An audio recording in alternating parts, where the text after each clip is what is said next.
Eicha Eli. It's on page 58 in the small Kinnos.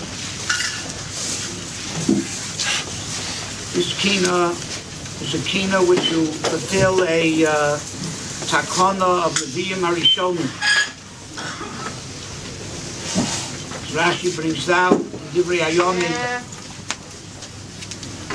that the Nevi'im made a takana that whenever Yidden get together to say Kinnos for various sorrows like we do on Tisha B'Av, they're chayiv to include a Kinna on Yoshiyahu HaMelech. That's what this Kinna is. Yoshiyahu was the son of a Rasha, the grandson of a Rasha, Ammon and Menashe. And he was a tzaddik, and he instituted a tshuva movement. And he felt that he was successful, but the people fooled him. And they used to put their avodah zarah on double doors, half on one door and half on the other. And when the policemen came to check, to get rid of the avodah zarah, they'd open the doors and they wouldn't see any avodah zarah. And when they left, they closed the doors again, and the avodah zarah became together on the two doors. And when Paro Necho asked permission to pass through Eretz Yisrael on his way to fight Ashur, Yoshiyahu said, no, we reached the level of B'chukosai Telechu, and we're promised V'cherev lo saber ba'artzachem afilu cherev shel shalom. No armies will pass through Eretz Yisrael even to fight other people. And Yirmiyahu Hanavi told Yoshiyahu that he was making a mistake, that the Rebbeinu Shalom wants Mitzrayim to fight with Ashur. It's exactly Mitzrayim b'Mitzrayim, and we're not on the Madrega. People fooled you.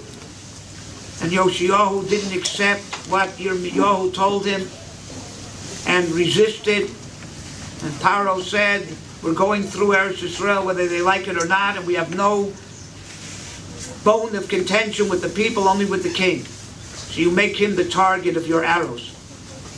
They made Yoshiyahu like a sieve full of arrows. And Yirmiyahu went to hear his last words. That's the Shalom, maybe he had tainas on the Rabbanu Shalom. And the last words of Yoshiyahu, which Yirmiyahu witnessed and heard, were Tzadik hu Hashem kipiu marisi. And Yirmiyahu composed the fourth parak in Eicha as a hesped for Yoshiyahu HaMelech. Whenever Yidden get together and say Kinnos, they have to include a Kinna for Yoshiyahu. I always like to say the reason is because all the tzoros and Klal Yisrael come because people don't know how to listen to the authority over them. Everybody has somebody over them. The Gadol Hador has the Gedolim from the previous generation to answer to. And all of the great Rosh Yeshivas and Talmidei Chachamim have to answer to the Gadol Hador. And Talmidim and Balabatim have to answer to the Rabbanim and to Rosh Yeshivas. And children have to answer to their parents, and there's a pecking order. And when everybody keeps and listens to the people, authority over them, then Shalom al Yisrael. That's how it was by Matan Torah. Yilodim mechabdim mesahorim, and horim mechabdim mesaskenim. But when there's an erbufia and people don't know how to listen to the people who are over them, then the people who are under them don't listen to them either. And because Yoshiyahu didn't listen to Yirmiyahu, so the people didn't listen to Yoshiyahu either. I'll speak a little bit about the Kedushah of Malchus and Nevuah, represented by Yoshiyahu and Yirmiyahu. What's the tafkid of a melech? You don't have a Malchus today. The poor excuse for the government. What's a tachlis of a melech? A melech has three purposes. Look in the Rambam. One purpose is he's a leiv ha'am. He unites the people, gives them one common central focal point. He's a ma'achet. He unifies the people, the one Malchus. And then he's a miyayid, same malachim ala eitzos. He advises the people how best they can contribute and benefit from the Malchus. Everybody has their part. And the Melech is the miyayid. And the Melech protects his Malchus, fights their battles, protects them from dangers from the outside.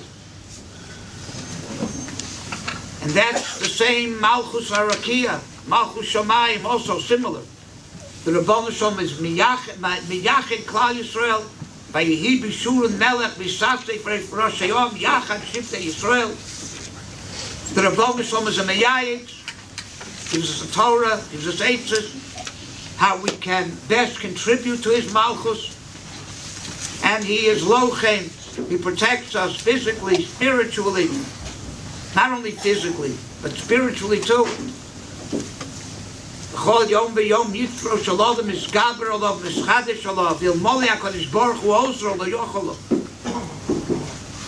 Rebbeinu Shalom is also the protector, the Lochem Milchamos. Could be for that reason the Torah gave 3 special isurim to a melech. Lo yarbe lo noshim lo yosel levavo. If you want to give an eitzah, you have to be not nogeya. You have to be objective. He has too many wives. His heart's going to be torn into all different ways. You can't be a miyayis. Lo yarbe lo kesef v'zov lo yorim levavo. The melech wants to unite the people. He has to be part of them.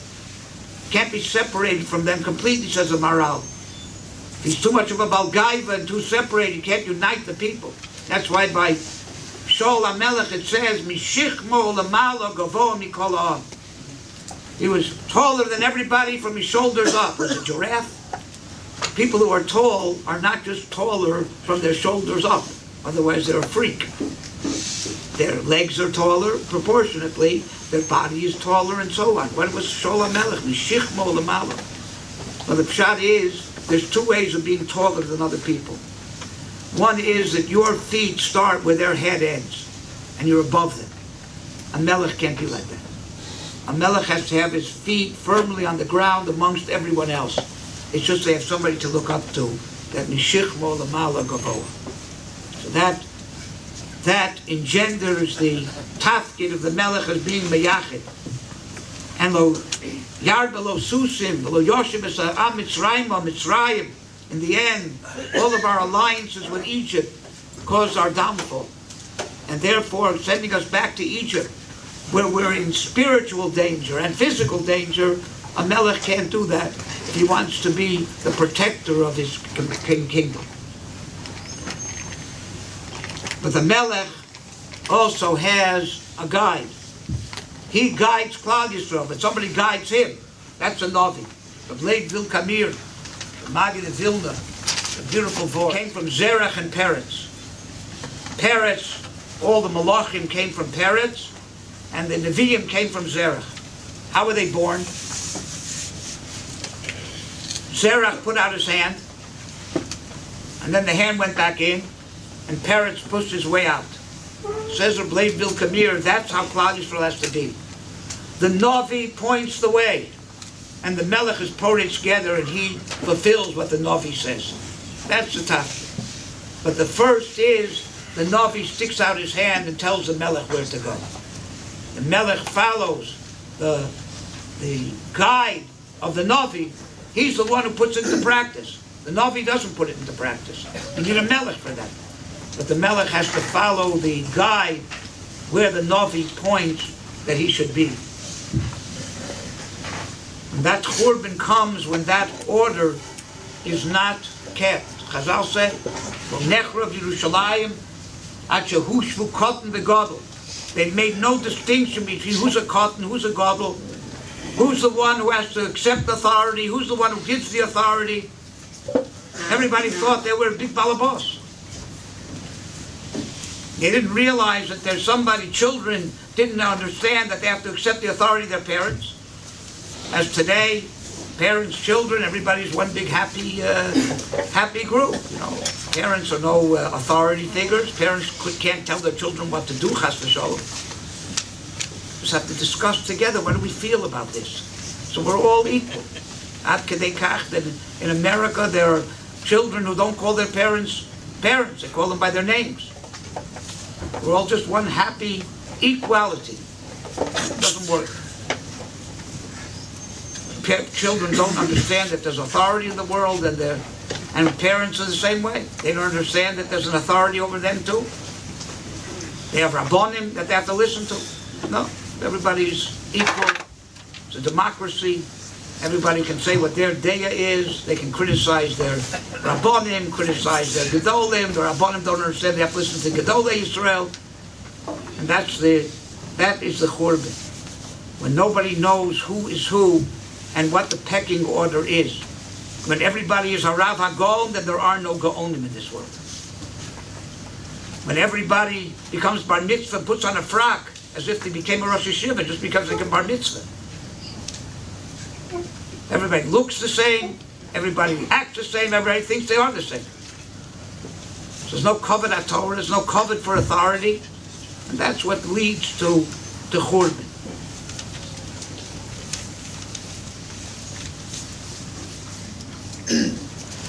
Beyond that, people don't understand that they have to accept the authority of the Rabban Shalom either. They think they know better.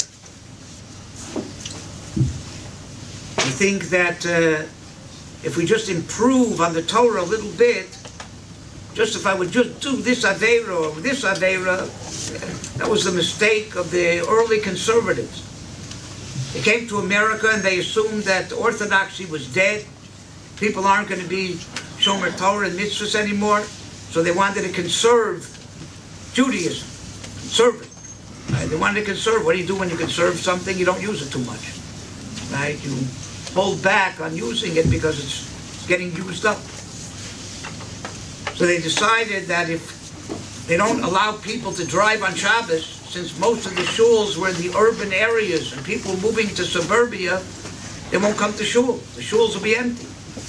So we're going to do the Rabbanos from a favor. We're going to allow people to drive on Shabbos, so fill up the shuls. And when they come to shul already, if they have to sit men with men and women with women, people aren't going to come. So we'll let them sit next to their wife, even better next to somebody else's wife, and and then they'll come to shul. So doing the Rabbanos from a favor. The Sam Sofer says, that kind of person is referred to in the following pasuk. Or asher lo yokim as divrei haTorah hazos la so. People who don't keep the Torah but la so. They think they're making the Torah better, and therefore will let up on this isser and this isser. And ultimately, we're doing the Rabbanos from a favor. The Chofetz Chaim says, when you give somebody a present, you have to let them know. Did anybody ever ask the Rabbanos when he wants your favors? Do you want your present? Ask him first. If he's interested in your present, filling up the shul. Yisrael Salanter gives a mashal. Why going against the Torah can never be a positive thing. Unless the Torah itself dictates that that's what you're supposed to do. There's a mashal of two kings. There's many ways that this mashal is said, but this is the way that I heard it. Two kings, King Reuven and King Shimon. And King Reuven told King Shimon, I love to make bets. I'll bet you $1 million that I can get your prime minister to undress publicly if you send him for a week to my kingdom. King Shimon said, my prime minister may not be the smartest guy in the world, but there's no way in the world you to get him to undress publicly. He says, fine, I bet you $1 million. You can tell him whatever you want. Send him to me for a week, just don't tell him about the bet. King Shimon calls in his prime minister and he says, look, I'm sending you for a week to King Reuven's lane. Do whatever you want over there. Just promise me one thing, you won't undress publicly. He says, I wasn't really planning on doing it, no problem. That's all you want, you got my word. No, he goes to King Reuven's land, he's there for a few days. King Reuven calls him in, he says, I've been observing you. And you are one of the most astute prime ministers I ever saw in my life. You are a tremendous public servant. And it's really amazing to me that a hunchback like you could be such a great prime minister. The guy says, I'm not a hunchback. He said, oh yeah, you don't have to be embarrassed. I know you're a hunchback, but you're still a great prime minister, despite the fact that you're a hunchback. The guy said, well, I'm not a hunchback. He says, of course you're a hunchback. He says, I'm willing to bet you $500,000 you're a hunchback. I says, it's ridiculous. I know I'm not a hunchback. It's an easy $500,000. The guy's obviously crazy. He says, okay, how do I prove to you I'm not a hunchback? There's only one way. I call in my entire court, and you get undressed here, and if they say you're a hunchback, then I win the $500,000. You have to pay me, and if not, I give you $500,000. The guy says, it's ridiculous. Then he remembers that the king made him promise not to undress publicly. He says, but if the king would know I could make $500,000 on this, I'm sure he would never have told me. So he says, okay. The whole court comes in, he gets undressed, the people say, this guy's not a hunchback. The king says, okay, I lose. Gives him $500,000. He runs back to the king. He says, look, before you get upset, I didn't listen to you. I got undressed publicly, but here's $250,000 for me and $250,000 for me. The king says, you idiot. You don't think I knew that you could make $500,000? You didn't gain me $250,000. You give me the whole thing and you lost me $500,000. We see the benefit, but we don't see the loss. Yeah, more people be in shul, but you know what Chilul Shabbos creates? You know how much destruction to the world? You see the $500,000 gain, but you don't see the $1 million loss. And even though sometimes it appears like they're successful, Chofetz Chaim once had to go to plead the case of the Klal Yisrael for some decree that the Russian government was trying to make. So the Gedolim didn't know Russian, they don't know Yiddish, so they had to take somebody with them that knew the Russian language to be an interpreter. So they took a maskil, a lawyer who was a maskil, who learned Russian. So on the train, on the way to the Russian government, this maskil turns to the Chofetz Chaim and he says, where would you religious Jews be without a maskil like me who could be an interpreter to take away the Gzeros? Chofetz Chaim says, I'll tell you, Moshe. He said, it used to be that the first aid for frostbite, if you were exposed to the cold, you got frostbite, was to rub snow on the area that was affected. Chofetz Chaim says, what idiot would say, where would we be with frostbite if it wasn't for snow? If it wasn't for snow, you wouldn't have frostbite to begin with. He said the same thing, there's another girsa that the Chofetz Chaim said, I once saw somebody save somebody from a hole in the ice. Somebody fell in the hole in the ice and the guy risked his life to save him. And I went over to him, I said, I envy you. Mamish risked your life to save another year. He said, don't envy me, I dug the hole. Same thing he said to this lawyer. He said, if it wouldn't be for maskilim like you, we wouldn't be in the tzaras. We wouldn't have these Gzeros. It's because of you that we need the snow to take care of the frostbite. So at least you can help us to take it off since you're the cause for the whole tzara here.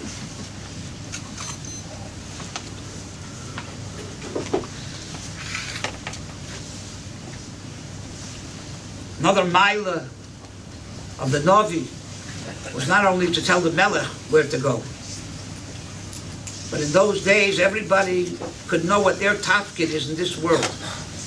The Navi could look at you and tell you your shorish and neshama and what exactly your exact purpose in this world was. What you should emphasize, what your avodas Hashem should be. Today we're lost. People don't know what their tafkid is. People have no idea what they should be doing. Somebody once asked me, saying, you're teaching a lot of seminaries. This is something that interests seminary. What's my tafkid in life? They think that someday either one of their teachers is going to reveal to them what their tafkid in life is, right? He would have to be a Navi, I tell them. And today it says Nevuah was given to Shotim and Ketanim. And if your teachers are over bar mitzvah, then that only leaves one other option.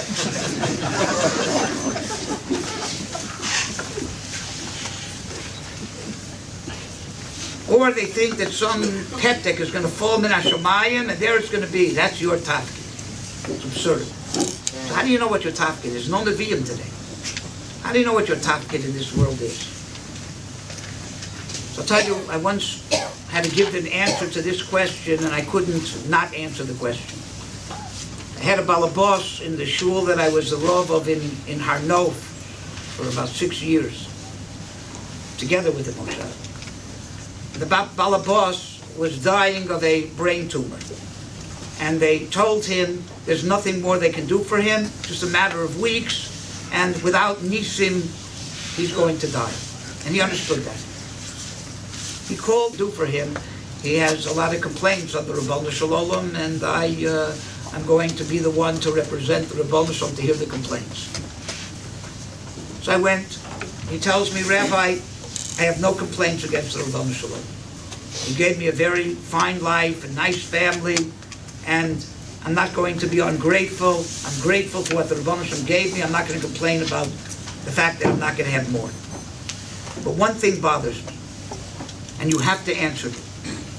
I want to know if I was Mekayim my tafkid in this way. I was very flattered that he thought I knew what his tafkid was, and that I knew exactly what he did in this world, so if he was Mekayim, I have to be God to do that. So I was extremely flattered. What do you tell such a person? And I couldn't tell him, I'll come back to you in a few weeks or whatever. It wasn't an option. So the Rebbeinu Shalom put in my head the following. I've said it over hundreds, if not thousands of times since then. I think it's endless. Without a Navi, if you want to know what your tafkid is in this world, there's a script. It's called the Shulchan Aruch. Person wakes up in the morning, the script says, go say Modahani and wash your hands. That is your tafkid at that moment in time. That's your tafkid.